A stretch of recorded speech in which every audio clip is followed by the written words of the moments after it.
विलोपन विधि पर सवाल आपके बोर्ड एग्जाम में जब भी पूछा गया है वो 4 नंबर का पूछा गया है दोस्तों। इसलिए वीडियो को बड़ा ध्यान से देखिएगा, बिना भगाए वीडियो को देखिएगा, स्टेप बाय स्टेप समझाऊंगा। इसके बाद आपको दोबारा विलोपन विधि पे परेशान होना नहीं पड़ेगा, ये मेरा वादा है आपसे। तो बिना देर किए आइए स्टार्ट करते हैं। अब दोस्तों, विलोपन विधि पे सवाल को हल करने से पहले आप क्या सोचेंगे समीकरण को देख के, आपके मन में क्या आना चाहिए? तो आपके मन में यह आना चाहिए कि यहाँ पे जो 2 समीकरण दिया है, समीकरण 1, समीकरण 2, जिसे मैंने समीकरण 1 लिख लिया, समीकरण 2 लिख लिया। ये जो 2 समीकरण दिए हैं, इनमें आपका पहली सोच ये होनी चाहिए कि यहाँ पर क्या है 2x, यहाँ पे क्या है 2x, क्या ऊपर में भी 2x है? क्या ऊपर में भी 2x है? नहीं है। अगर ऊपर में भी 2x नहीं है तो इसका मतलब एक जैसा नहीं दिख रहा है। यहाँ देखिए, अब यहाँ पे चेक कर लीजिए, यहाँ क्या है 3y, तो क्या यहाँ भी 3y है? यहाँ 3y है तो क्या यहाँ भी 3y है? तो आप कहेंगे सर यहाँ भी नहीं है। इसका मतलब जब दोनों समीकरण में चाहे x वाला या y वाला, दोनों में से कोई एक तो कम से कम सेम होना चाहिए, लेकिन यहाँ तो कोई भी सेम नहीं दिख रहा है, चाहे x वाला हो चाहे y वाला। तो जब सेम ना दिखे तो इसे सेम बनाने के बाद हल करते हैं, इसे सेम बनाने के बाद हल करते हैं। तो कैसे करेंगे देखिए, आपके पास क्या है, यहाँ पे समीकरण एक ही है, x प्लस वाई बराबर 5 और नीचे में क्या है 2x माइनस 3y बराबर 4।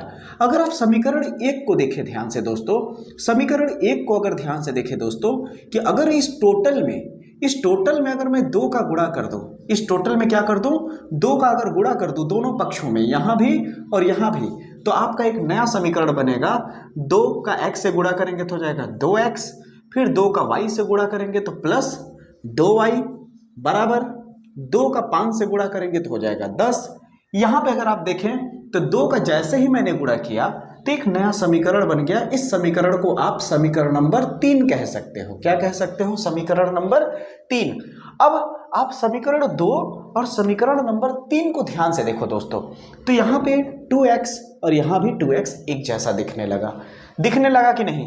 बिल्कुल दिखने लगा, बिल्कुल दिखने लगा। जब एक जैसा दिखने लगे तो आप समझ लीजिए कि आप सवाल बहुत आसान हो गया, अब सवाल हो जाएगा।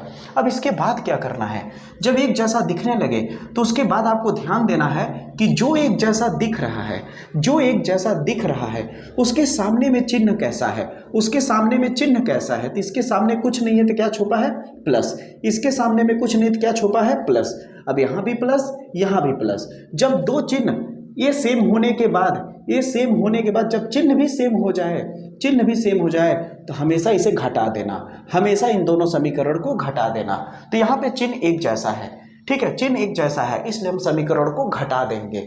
और अगर अलग अलग चिन्ह होता तो समीकरण को जोड़ देते। ये बात दिमाग में रखिएगा, कॉपी में नोट कर लीजिएगा कि जब चिन्ह एक जैसा होगा तो घटाया जाएगा, जब चिन्ह अलग अलग होगा तो जोड़ा जाएगा। ध्यान दीजिएगा। अब आते हैं आगे, जिसको अब मुझे घटाना है। अब किसको घटाना है मुझे?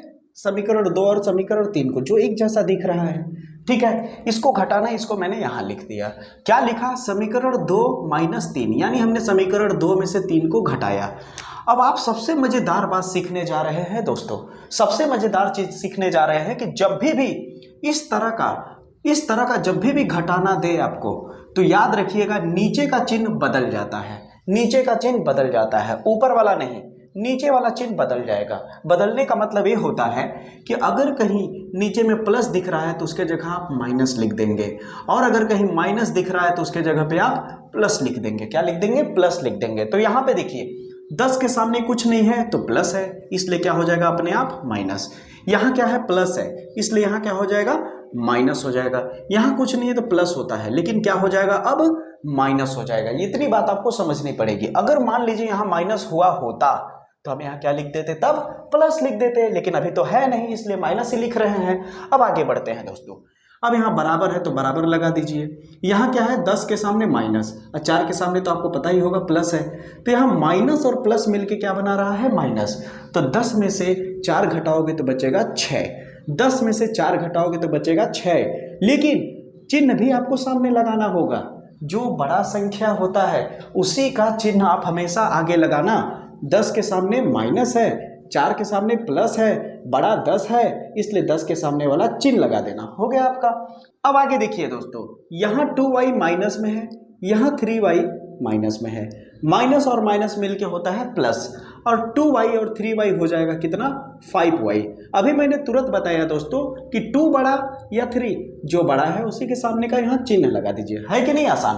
अब आइए यहाँ पे, यहाँ क्या है 2x माइनस में, यहाँ 2x प्लस में, यहाँ 2x माइनस में, यहाँ 2x प्लस में, तो माइनस प्लस माइनस आदेश दिया घटाने के लिए, तो 2x में से 2x घटाएंगे तो 0 आ जाएगा। क्या आ जाएगा 0। तो यहाँ पे आप 0 लिखें या फिर आप इसे न लिख करके डायरेक्ट ऐसे काट दे, दोनों का मतलब एक ही होता है। इतनी बात आपको समझ में आ गई होगी। अब आगे देखिए, -5y बराबर माइनस का 6, इतना आपके पास बचा हुआ है। अब आप ध्यान से देखें दोस्तों, तो यहाँ माइनस और माइनस कट जाएगा, क्यों? क्योंकि बराबर के उधर भी माइनस, बराबर के इधर भी माइनस, कट गया, बचा क्या आपके पास 5y/6।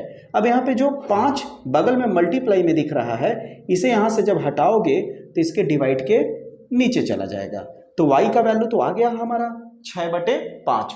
y का वैल्यू कितना आ गया 6/5। जब यहाँ पर कोई एक वैल्यू आ जाए, चाहे वो y हो या x, अभी जैसे x कटा तो आंसर y आया है, हो सकता है भाई कभी y कट जाए तो आंसर x आ जाए, चाहे दोनों में से कोई भी एक वैल्यू जब आ जाता है, अब उसी को चाहे तो आप समीकरण 1 में रख दो, चाहे तो 2 में रख दो, या तो 3 में रख दो, आपका आंसर दूसरा वाला आ जाएगा। तो आइए स्टार्ट करते हैं। तो हम यहाँ पे क्या लिखने वाले हैं, y का मान जो है, y का मान समीकरण 2 में रखने पर, आप 3 में भी रख सकते हैं, कोई दिक्कत नहीं है। तो हम समीकरण 2 में रखते हैं। अब देखिए कैसे लिखता हूं, यहीं पे देखिए बहुत लोग फंसते हैं वैल्यू रखते दौरान। तो यहाँ क्या है 2x, तो मैंने लिखा 2x, ठीक है। फिर क्या है माइनस, लिखा माइनस, फिर लिखा 3, फिर 3 इंटू, बीच में कुछ नहीं 3 2, और y की जगह कितना हो जाएगा 6/5 बराबर उधर क्या है 4। देखा कितनी आसानी से लिखा, 2x उतारा, माइनस उतारा, 3 उतारा, इंटू लिया, बीच में कुछ नहीं, तो y की जगह कितना आ गया 6/5 बराबर में 4। अब इसे हल करिए, 2x माइनस, अब इसे हल करेंगे तो कितना आ जाएगा 6 त्रिक 18 बटे में 5 बराबर क्या है उधर 4। यहां तक आपको समझ में आ गया होगा दोस्तों। शायद हो सकता है इसके नीचे आपको ना दिखे, इसलिए मैं इसे मिटा के यहाँ पे करता हूँ। अब दोस्तों मैंने इधर का पूरा मिटा करके यहाँ पे लिख दिया है, ठीक है। थोड़ी सी लाइट कट गई है, वीडियो की क्वालिटी थोड़ी डाउन हो गई होगी, लेकिन एडजस्ट करिएगा दोस्तों। अब यहाँ पे देखिए हमारे पास क्या है, इस बार -18/5 है, तो उधर भेजेंगे तो क्या हो जाएगा, ये -18/5 उधर भेजेंगे तो हो जाएगा +18/5 हो जाएगा।